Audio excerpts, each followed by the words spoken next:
Hello everyone, welcome to today's tutorial. In this video, I'm going to show you how to purchase the items in Roblox. It's a pretty quick and easy method, so I hope you follow all the steps and do not skip the video.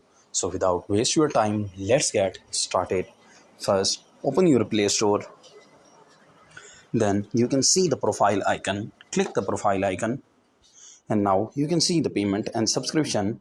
Click the payment method. And now you can see my MasterCard is already added. If your MasterCard and debit card is not added, then click add credit card or debit card. Then add your card number. After that, save this and go back. Open your Roblox.